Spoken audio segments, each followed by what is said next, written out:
Oke semua, hari ini gue lagi berada di daerah Yogyakarta, lebih tepatnya di Desa Mati cuy. Jadi kalian misalnya sendiri di sini ada beberapa rumah yang memang ini adalah sebuah desa mati yang terbengkalai pada tahun 2019-an cuy.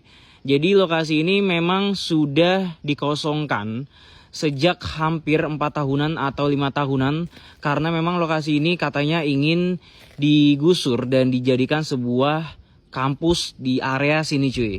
Dan seperti inilah kondisi saat ini dari desa matinya cuy. Dan di lokasi ini juga menurut info yang gue dapetin, ya jadi di sini ada beberapa puluh rumah yang memang terbengkalai dan juga beberapa puluh rumah lainnya itu udah hancur parah. Dan katanya di sini mitosnya ada sosok pocong yang berkeliaran di desa mati ini. Bahkan dulu beberapa tahun kemudian pernah ada salah satu pria yang mengakhiri hidupnya dengan cara gantung diri karena katanya dia tidak bisa menafkahi anak istrinya. Akhirnya dia menitipkan satu pesan kepada temennya kalau temennya ini disuruh jagain anak dan istrinya, dan anaknya ini disuruh ke pesantrenin cuy. Dan seperti inilah kondisinya cuy. Katanya TKP dari gantung dirinya itu ada di bagian ujung sana ya. Di bagian ujung sana juga ada rumah tuh.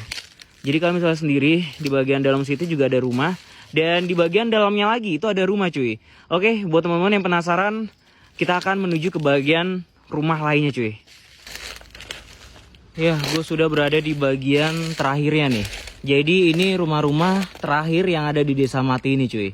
Dan kalian misalnya sendiri, sekarang itu memang musim kemarau teman-teman. Tidak ada air hujan yang membasahi lingkungan yang ada di sekitaran sini.